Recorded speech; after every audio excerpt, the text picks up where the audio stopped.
அனைத்து உயிரோடை தமிழ் ILC தமிழ் உயிரோடை தமிழில் அன்பர்களே உலக நார்வல் நிகழ்ச்சியில் இணைந்திருக்கிறீர்கள். உலக நார்வல் நிகழ்ச்சியில் பிரித்தானியாவிலிருந்து போரியல் ஆய்வாளர் அரசு இணைகிறார். வணக்கம் அரசோகளே. வணக்கம் ராஜாணி. அனைத்து உயிரோடு தமிழ் உறவுகளுக்கு அன்பு கலந்த வணக்கம். உங்களுக்கும் அன்பர்கள் சார்பாக வணக்கத்தை தெரிவித்துக் கொண்டு உலக நார்வல் நிகழ்ச்சியில் தொடர்ச்சியாக ஈரான், இஸ்ரேல், அமெரிக்காவுக்கு இடையிலான போர் தொடர்பான விடயங்களை பார்ப்போம். போர் தொடர்ந்து கொண்டிருக்கின்றது. முதல் தடவையாக முஜ்தபா ஹமனி அவர்கள் அறிக்கையை வெளியிட்டிருக்கின்றார். இந்த அறிக்கையை வெளியிடும் பொழுது அவர் தொலைக்காட்சிக்கு முன் வரவில்லை, அவருடைய குரலில் வரவில்லை என்று கேள்விகள் எழுப்புகிறார்கள். முஜ்தபா ஹமனி அவர்களுடைய இந்த அறிக்கை தொடர்பாக நீங்கள் என்ன அவதானித்தீர்கள்? தொடர்பாக பேசப்படுகின்ற விடயங்களை நீங்கள் எவ்வாறு பார்க்கிறீர்கள் என்று கூறுங்கள். உண்மைதானே, அவருடைய அறிக்கை வெளிவந்த பிற்பாடு இஸ்ரேலியின் பிரதமர் பெஞ்சமின் நெத்தனியாகு கூறியிருக்கின்றார், அவர் தந்தையை நாங்கள் கொன்று விட்டோம், இனி இவரும் பப்ளிக்கில் தலை காட்டினால் படுகொலை செய்யப்படுவார் என்ற தொனியில் பேசியிருக்கிறார். அது ஒரு புறம் இருக்க, அவர் ஏன் வரவில்லை என்பதற்கு அவர்கள் ஈரான் வெளிவிவகார அமைச்சக பேச்சாளர் இஸ்மாயில் கூறியிருக்கிறார் என்று சொன்னால், அவர் காயமடைந்திருந்தவர். தந்தையார் அந்த தாக்குதலின் போது அவரும் காயமடைந்திருந்தவர். அந்த புகைப்படங்களை கூட நான் பார்த்திருந்தேன், ஆனால் நான் யோசிக்கவில்லை. சில சமயங்களில் AI எல்லாம் கிரியேட் பண்ணுவார்கள் என்றதால நாங்கள் முதல்ல அதை பேசவில்லை. அவர் வைத்தியசாலையில் இருக்கின்ற புகைப்படங்கள் இருந்தது. இந்த கை பக்கம், இஞ்சாலி பக்கம் எல்லாம் தான் காயம், பெரிய காயம் மாதிரி தெரியல. அப்ப இப்ப ஈரான் அரசு தலைவர் பெசஸ்கியாரும் கூறியிருக்கிறார் என்று சொன்னால், அவர் குணமடைந்து கொண்டு வருகிறார் என்று. சிலபலை வைத்தியசாலையில் இருந்தபடியால் தான் அந்த பேச்சை நேரடியாகவோ அல்லது அப்படி பேசவில்லையோ தெரியவில்லை. ஆனால் அவருடைய பேச்சின் சாராம்சம் என்னவென்று சொன்னால், அமெரிக்க தளங்கள் அந்த பிராந்தியத்தில், வளைகுடா பிராந்தியத்தில் இருக்கின்ற அமெரிக்க தளங்கள் உடனடியாக மூடப்பட வேண்டும், இல்லை என்று சொன்னால் அத்தனையும் அந்த தாக்குதல்கள் தொடரும் என்று கூறியிருக்கின்றார். ஈரான் பக்கத்து நாடுகளை பொறுத்தவரையில் அவர்களுடன் ஈரான் ஒரு நல்ல உறவை பேண விரும்புகின்றது. எனவே தாங்கள் அந்த நாடுகளில் இருக்கின்ற அமெரிக்க தளங்களை தாங்கள் தொடர்ந்து தாக்குவோம், நாடுகளை இல்லை என்று கூறியிருக்கிறார்கள். ஹோர்முஸ் நீரிணை பகுதி தொடர்ச்சியாக மூடப்பட்டிருக்கும். ஏனென்று சொன்னால், இது அதாவது ஈரான் எதிரிகளுக்கான ஒரு அழுத்தமாக அது தொடர்ச்சியாக மூடப்பட்டிருக்கும் என்று கூறியிருக்கின்றார். அதாவது ஈரான் தொடர்ச்சியாக போராடும் என்று சொல்லியும், அந்த ஈரான் மக்களுக்கு எதிரான இந்த போரை வெல்வதற்காக தாங்கள் தொடர்ந்து போராடுவோம் என்றும், அதே நேரம் இந்த போரில் பங்கெடுத்த மக்களுக்கும் அந்த இராணுவத்தினருக்கும் உயிரிழந்தவர்களுக்கும் தனது நன்றியையும் அஞ்சலியையும் செலுத்தி இருந்தார். அந்த மக்கள், போரினால் பாதிக்கப்பட்ட மக்களுக்கான நிதி உதவிகள், மற்றது அவர்களுக்கான சப்போர்ட்டுகள் எல்லாத்தையும் வழங்குவதற்கான நடவடிக்கை எடுக்கப்படும் என்று சொல்லி கூறியிருக்கின்றார். ஈரான் மக்கள் ஒருங்கிணைந்து ஒற்றுமையாக எழுவார்கள் என்று சொல்லியும், அவர்கள் தங்களுக்கிடையே இருக்கின்ற அந்த வேறுபாடுகளை கைவிட்டு இந்த ஒரே தேசமாக இந்த போராட்டத்தில் குதிப்பார்கள் என்று இதுதான் அவர் கூறியது சாராம்சமாக இருக்கின்றது. அதாவது அவர் என்ன கூற வருகிறார் என்று சொன்னால், அதாவது இந்த போராட்டத்தை அவர்தான் இப்போது நடத்தி கொண்டிருக்கின்றார் என்றால், ஆன்மீக தலைவராக அவர்தான் இருக்கின்றார். அந்த போராட்டத்தில் நீங்கள் பார்த்தீங்கன்னா, தற்போது அவர் அந்த அவர் அறிவிக்கப்பட்ட பின்னர் தாக்குதல்கள் வீரியம் மிக மிக அதிகமாக இருக்கின்றது. இதே நேரத்தில் களநிலை எவ்வாறு இருக்கின்ற என்று கூறுங்கள். அதற்கு சற்று முன்னதாக வந்த செய்தியில் ஈராக்கில் எரிபொருள் நிரப்பும் விமானத்தை இழந்திருப்பதாக அமெரிக்க ராணுவம் தெரிவித்திருப்பதாக கூறுகின்றார்கள். இந்த சம்பவத்தில் 2 விமானங்கள் ஈடுபட்டிருப்பதாகவும் கூறப்படுகின்றது. களநிலை எவ்வாறு இருக்கு? உண்மைதான். என்னென்று சொன்னால், எரிபொருள் நிரப்புகின்ற 2 விமானங்கள் என்று சொன்னால் மிகப்பெரிய ஒரு இழப்பாகத்தான் அது இருக்கும். என்னென்று சொன்னால், களநிலைமை மிக மிக மோசமாகவே வந்து கொண்டிருக்கின்றது. இன்றும் 42வது என்று காலை, உங்களுக்கு தெரியும், காலையின் 42வது அலை தாக்குதலை ஈரான் மேற்கொண்டிருந்தது. அதற்கு பிறகு 43வது அலை என்றும் கூறியிருந்தார்கள். தொடர்ச்சியாக கட்டார் பகுதியாக இருக்கலாம், சவுதி அரேபியாவாக இருக்கலாம், அல்லது ஓமான் பகுதியாக அந்த அத்தனை நாடுகளிலும் UAE உட்பட அத்தனை நாடுகள் மீதும் தாக்குதல்கள் நடைபெற்றுக் கொண்டுதான் இருக்கின்றன.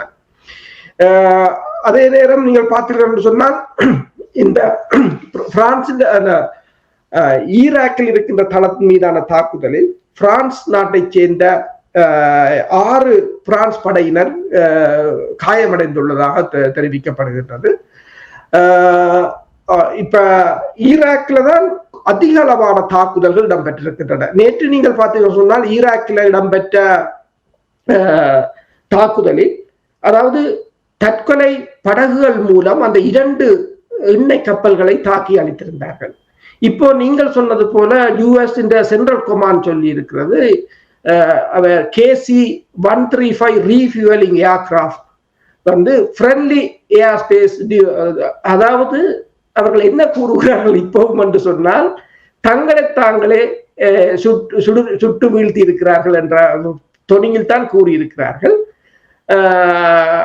அதே போலதான் இன்னொரு சம்பவம் இடம்பெற்றிருக்கின்றது. இந்த USS ஜெரால்ட் ஃபோர்ட் என்ற விமானம் தாங்கி கப்பலில் தீ பரவியதாகவும் லோன்ரி பகுதியில் தான் அந்த தீ ஆரம்பித்ததாகவும் அதில் 2 படையினர் காயமடைந்ததாகவும் 12ஆம் தேதி கூறியிருக்கிறார்கள். அதாவது இந்த தீ விபத்துக்கான காரணம் விசாரிக்கப்படுவதாக கூறியிருக்கிறார்கள். ஒன்றை பார்த்தீர்கள் சொன்னால் எல்லாம் விபத்துகளாகத்தான் சித்தரிக்கிறார்கள். தங்களுக்கு ஏற்பட்டது விமானம் தாங்கி கப்பலில் ஏற்பட்டாலும் அது விபத்தாகத்தான் இருக்கின்றது. KC-135 என்ற மிகப்பெரிய டேங்கர், இந்த டேங்கர் விழுகிறது குறைவு, இப்படியான டேங்க் அது விழுந்தது. என்னென்று சொன்னால் அண்மையில் உங்களுக்கு தெரியும் ஈராக்ல இருக்கின்ற படையினருக்கு ஈரான் வந்து நவீன ஆயுதங்களை வழங்கி இருப்பதாக. ஏன்னா நேற்று மட்டும் 21 மிசைல்ஸ்களை அவர்கள் ஏவியிருந்தார்கள். அதே நேரம் அவர்களுக்கு வான் எதிர்ப்பு portable shoulder fire anti aircraft launchers SAM என்று சொல்றது அதையும் வழங்கியிருப்பதாக கூறியிருந்தார்கள். சில சமயங்களில் அந்த தாக்குதலில் விழுந்ததோ தெரியவில்லை. ஏனைய தாக்குதல்களை பொறுத்தவரையில் நீங்கள் பார்த்தீர்கள் என்று சொன்னால் UAE இருக்கின்ற ஆடம்பர விடுதி தாக்கப்பட்டிருக்கின்றது. சவுதி அரேபியாவில் இருக்கின்ற அமெரிக்க தளம் காலையிலும் தாக்கப்பட்டிருந்தது, மாலையிலும் தாக்கப்பட்டிருந்தது. அதே போல நீங்கள் பார்த்தீர்கள் என்று சொன்னால் கட்டார் பகுதி மீதான தாக்குதலும் இடம்பெற்றிருந்தது. அப்ப ஈரான் தொடர்ச்சியாக தாக்குதல்களை நடத்தி கொண்டுதான் இருக்கின்றது. அதே சமயம் டொனால்ட் ட்ரம்ப் ஒன்றை கூறியிருக்கிறார் என்று சொன்னால் தான் நினைத்தால் 1 மணத்தியாலத்துக்கு ஈரான் மின்சாரத்தை நிறுத்துவேன் என்று கூறியிருக்கின்றார். ஆனால் அதற்கு ஈரான் பாதுகாப்பு, அதாவது தேசிய பாதுகாப்பு ஆலோசகர், அதாவது ஜெனரல் லர்ஜானி கூறியிருக்கிறார் என்று சொன்னால் நீங்கள் 1 மணத்தியாலத்துக்குள்ள அதை நிறுத்தலாம், பிரச்சனை நிறுத்த சொல்லி கரண்டை, ஆனால் அந்த பிராந்தியத்தின் கரண்ட் அடுத்த 1 மணத்தியாலத்துக்கு நிறுத்தப்படும் முற்று முழுதாக. அந்த ஈரான் அந்த தொடர்ச்சியாக அவர்கள் சொல்கின்ற அந்த அவர்கள் சொல்றது மட்டுமில்லை செய்கிறார்கள். அந்த செய்கிறது தான் தற்போதைய போரில் வந்து அமெரிக்காவை தூரமாக வைத்திருக்கிறார்கள். ஒன்றும் செய்ய முடியாத ஒரு நிலை. என்னென்னு சொன்னால் இப்ப ஒருவர் ஒன்றை கூறுகிறார் என்று சொன்னால் இப்ப அமெரிக்கா அந்த போரைக்குள் இறங்கி விட்டார்கள், அமெரிக்காவும் இஸ்ரேலும். இப்போது 3 பிரச்சனை அவர்களுக்கு இருக்கிறது. ஒன்று அந்த போரை எப்படி நிறுத்துறது என்று தெரியாம நிற்கிறார்கள். ஒன்று அந்த போரை எப்படி கண்ட்ரோல் பண்றது என்று தெரியாம நிற்கிறார்கள். 3வது அந்த போரில் இருந்து எப்படி வெளியில வாரன்னு தெரியாம நிற்கிறார்கள். அதான் அந்த 3 பிரச்சனையில் 3லும் அவர்களுக்கு விளக்கம் இல்லை. அத 3ஐயும் எவ்வாறு செய்வதென்று தெரியாத ஒரு நிலைமையாகத்தான் இருக்கின்றது. அமெரிக்காவின் நிச்சயமாக ஆட்டம் கண்டிருக்கின்ற என்று தெளிவாக தெரிகின்றது. டொனால்ட் ட்ரம்ப் அவர்கள் ஊடக சந்திப்பில் பொழுது கூறியிருந்தார், நீங்கள் கூறியது போல் அவர்களுக்கு இழப்பின் மேல் இழப்பு வந்து கொண்டிருக்கிறது. எரிபொருள் நிரப்பும் விமானம் விழுந்திருக்கின்ற டொனால்ட் ட்ரம்பினுடைய போர் எதிர்பார்த்த விதத்தில் செல்லாததால் தரைவழியில் தாக்குதலை நடத்தலாம் என்று சிந்திக்கிறார்கள். என்றால் தரைவழி என்று சொல்லும் பொழுது அவர்கள் விமானத்திலிருந்து அங்கிருந்து குதிக்க வேண்டும், குதித்துத்தான் அந்த போரை நடத்த வேண்டும், ஈராக்கில் சென்றது போல். அப்படி செல்வதற்கான வாய்ப்புகள் இருக்கிறார்கள். அமெரிக்காவை பொறுத்த மட்டும் டொனால்ட் ட்ரம்பினுடைய பாப்புலாரிட்டி நிறைய குறைஞ்சிருக்கிறதாக செய்திகள் கூறுகிறது.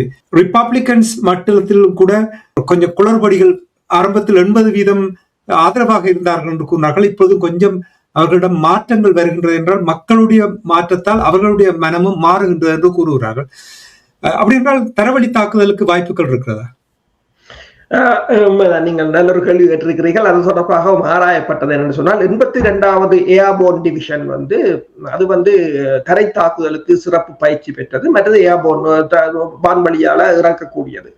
அவர்களை பயிற்சி முகாமிலிருந்து உடனடியாகவே அவர்களை பயண ஏற்பாடுகளை செய்ய சொல்லி நகர்த்தினதாக போன வாரம் நாங்கள் பார்த்திருந்தோம். அப்போது கூட சொல்லப்பட்டது தரையிறங்க போகிறார்கள் என்று சொல்லி. ஆனால் தரையிறக்கம் இப்போது அவர்கள் என்ன சொல்கிறார்கள் என்று சொன்னால், இந்த ஹார்மோஸ் நீரிணை பகுதியில் இருக்கின்ற அந்த துறைமுகத்தில் இறங்குவதன் ஊடாக அந்த நீரிணையை தங்கள் கட்டுப்பாட்டுக்குள் கொண்டு வருவது. அதை கொண்டு வந்தால் ஈரான் அதை திருப்பி மீட்பது கடினம் என்று சிலர் கூறியிருக்கிறார்கள். ஆனால் பிரச்சனை என்னவென்று சொன்னால், நீங்கள் வான் தரை இறக்கத்தை மேற்கொண்டாலும் தரைப்படையினால் அவர்களுக்கான வளங்கல்கள் உறுதி செய்யப்பட வேண்டும். இல்லை என்று சொன்னால் அவர்கள் ஒரு கொமாண்டோ நடவடிக்கைக்கு மட்டும்தான் அது பயன்படும். ஒரு கிழமைக்குள் அவர்களுக்கு உணவுகள் எல்லாம் தீர்ந்துவிடும். அதற்கு பிறகு ஒன்றும் செய்ய முடியாது, தொடர்ச்சியாக சப்ளை லைன் இல்லாவிட்டால். மற்றது தரை இறங்கும் போது கள நிலைமை எவ்வாறு இருக்கும் என்று தெரியாது. இப்ப 87ஆம் ஆண்டு திருநெல்வேலி பகுதியில் இந்திய ராணுவம் தரை இறங்கிய மாதிரி தான் கடைசியா முடியும். அவர்களை மீட்கவே படாத பாடுபட வேண்டி வரும். அதே போலதான் இப்ப தரை இறக்குவர்களை மீட்க வேண்டி வந்தாலும் அது மிகப்பெரிய ஒரு சேதமாகத்தான் முடியும். ஆனால் அப்படி ஒரு திட்டமும் அவர்களிடம் இருக்கிறதாகத்தான் தெரிகிறது. ஆனால் ஈரானும் அதற்கு ஆயத்தமாகத்தான் இருக்கும். ஏனென்றால் ஹார்மோஸ் நீரிணையை அவர்கள் ஒருபோதும் விட்டுக் கொடுக்க போவதில்லை. கிட்டத்தட்ட இப்ப 7000 கப்பல்கள் அந்த நீரிணையில் அங்காலும் இங்காலுமா தேங்கி போய் நிற்கின்றன. நேற்றிரவு 3 கப்பல்களுக்கு அவர்கள் அடித்த பிற்பாடு இப்போது கப்பல்கள் அதை தாண்டுவதை நிறுத்திவிட்டார்கள். அமெரிக்காவின் எரிசக்தி செயலாளர் தான் நேற்று போட்டிருந்தார், அமெரிக்க பாதுகாப்புடன் கப்பல்கள் மூவ் பண்ண தொடங்கிவிட்டன என்று, முதலாவது கப்பல் வருகிறது என்று. ஆனால் இன்று அவர் தொலைக்காட்சியில் பகிரங்கமாவே தனது கருத்துக்கு மன்னிப்பை கேட்டிருக்கார். தான் அதை உறுதிப்படுத்த வேறு யாரோ சொன்னதை கேட்டு நான் போட்டேன், நான் அதை உறுதிப்படுத்தவில்லை என்று கூறியிருக்கின்றார். இந்த போர் தொடர்பாக சுருக்கமாக, அமெரிக்கா தரைவழியில் போராட முயற்சித்தால் அவர்களுக்கு விமானத்தினூடாக சப்போர்ட் வந்து கொண்டிருக்கும். இனி அவர்களுடைய விமானம் தாக்கி கப்பலும் அங்கே நிற்கின்றது.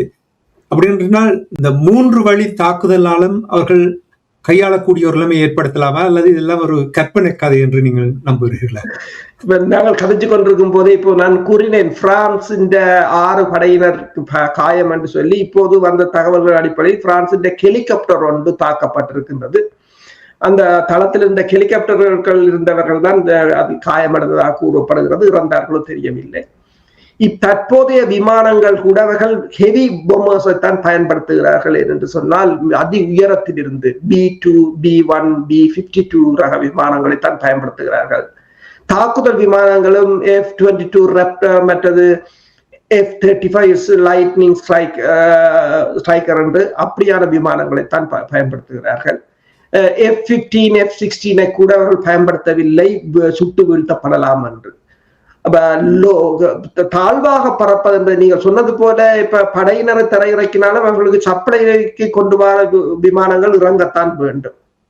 முதல்ல கார்பெட் பாம்பிங் செய்யலாம். இப்ப உங்களுக்கு தெரியும், 2 நாட்களுக்கு முன்னதாக பிரித்தானியாவில் 10 பாம்பர்ஸ் வந்து என்று குளோஸ்டர்ஷியரில் வந்து அங்கிருந்து புறப்பட்டது என்று கூறுகிறார்கள்.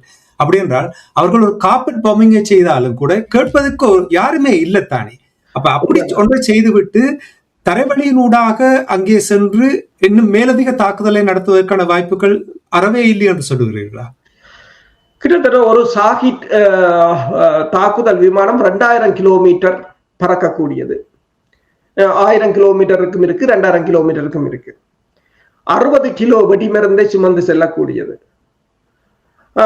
கப்பல்கள் இப்ப அவர்களுடைய விமானம் தாங்கி கப்பல்கள் கிட்டத்தட்ட 700 மைல்களுக்கு அங்கால் 700 கிலோமீட்டருக்கு அங்கால் தான் நிற்கிறது. 1000 கிலோமீட்டர் 700 கிலோமீட்டர் என்று சொல்லி. அப்ப கப்பல்களை கிட்டவர்கள் கொண்டு வரவே இப்போதைக்கு பயப்படுகிறார்கள். தென் கொரியாவிலிருந்து இப்போது பேட்ரியாட் வகை ஏவுகணைகள் எல்லாவற்றையும் கொண்டு வந்து விட்டார்கள். இப்ப தென்கொரியா கூறுகிறது தனது பாதுகாப்புக்கு மிகவும் அச்சுறுத்தலாக இவர்கள் இடைநடுவில் தன்னை கைவிட்டு விட்டார்கள் என்று. இஸ்ரேலை பாதுகாப்பதற்காக சவுதி அரேபியாவில் வைத்திருந்தவை அனைத்தும் தகர்க்கப்பட்டு விட்டன. இப்போது இவர்கள் எங்கெங்கு நிற்கிறார்கள், எங்கு இவர்கள ஆயுத கப்பல்கள் இருக்கிறது, எங்கு இவர்கள கடற்படை கலங்கள் நிற்கின்றன, எங்கு இவர்கள விமானங்கள் நிற்கின்றன, எங்கு படைத்தளங்கள் இருக்கின்றன. ஒரு படைத்தளம் அவர்கள அமெரிக்காவில் ஒரு படைத்தளம் அவர்கள் கூறுகிறார்கள். படையினர் ஒரு இடத்தில் அந்த படைத்தளம் இருப்பது அது ஒரு சீக்ரெட்டான பேஸா. அதை சவுதி அரேபியாவில் வைத்திருந்தவர்கள், குவைத்தில் வைத்திருந்தவர்கள். அதை யார் காட்டி கொடுத்தது என்றுதான் இப்ப கேட்கிறார்கள். அதுக்கு நேர ஏவுகணை விழுந்திருக்கின்றது. அப்ப எல்லாம் ரஷ்யாவை தான் நோக்கித்தான் இப்போது கையை காட்டுகிறார்கள். ரஷ்யா தான் இதை ஜிபிஎஸ் கோஆர்டினேஷனை எல்லாம் கொடுக்கிறார்கள் என்று சொல்லி. இப்படியான ஒரு திட்டம் இருந்தாலும் சீனாவோ ரஷ்யாவோ கட்டாயம் கொடுப்பார்கள். இப்ப ஏவுகணை தாக்குதல் தானே. இப்ப அமெரிக்காவை பொறுத்தவரையில் இந்த இவ்வாறான ஒரு நடவடிக்கையில் இப்ப ஹோமோஸ் நீரிணைய கப்பல் தாண்டுவது கூட ஒரு தற்கொலைக்கு ஒப்பானது என்று கூறுகிறார்கள். அப்ப இவ்வாறு தடையிறங்கி பெருமளவான இராணுவத்தினர் இறந்தால் அது டொனால்ட் ட்ரம்பின் அரசியல் எதிர்காலத்தையே புயல் அடிச்ச மாதிரி அடிச்சு விட்டுடும். இப்ப ஏற்கனவே அங்கு கிட்டத்தட்ட எல்லோரும் அங்கு தற்போது இந்த போருக்குள் இவர்கள் பொறைக்கில் மாட்டி விட்டார்கள் என்ற ஒரு பேச்சுத்தான் அமெரிக்கா முழுவதிலுமே இப்போது பேசப்படுகிறது. 2 நாட்களுக்கு முன்னதாக ஐக்கிய நாடுகள் சபையில் தீர்மானம் கொண்டு வந்தது தொடர்பாக இணை தீர்மானம் கொண்டு வந்ததாக கூறப்படுகின்றது. இது இந்தியா தான் அதை அனுசரணை வழங்கியதாக கூறப்படுகின்றது. இது தொடர்பாக என்ன அறிந்தீர்கள்? உண்மைதான். இந்த ரஷ்யா டுடே என்ற பத்திரிகை அதை தெளிவாக கொண்டு வந்திருக்கின்றது. அதாவது அரபு நாடுகள் மீதான ஈரானின் சமீபத்திய தாக்குதல்களை கண்டிக்கும் ஒரு தீர்மானத்தை அமெரிக்கா தலைமையில் நடைபெற்று வரும் ஐக்கிய நாடுகள் சபையின் பாதுகாப்பு சபையில் இந்தியா இணை ஆதரவளித்து கொண்டு வந்ததாக கூறியிருக்கின்றது. கிட்டத்தட்ட 13-0 என்ற வாக்குகளால் அது நிறைவேற்றப்பட்டிருக்கின்றது. அது மட்டுமல்லாது இந்த தீர்மானத்தை America, England, Spain, Canada, Germany மற்றும் பாகிஸ்தான், எகிப்து போன்ற பல முஸ்லிம் நாடுகள் மற்றும் வளைகுடா நாடுகளின் ஒத்துழைப்பு சபையின் உறுப்பினர்கள் உட்பட 135 நாடுகள் ஆதரவு அளித்திருக்கிறதாக கூறப்படுகின்றது.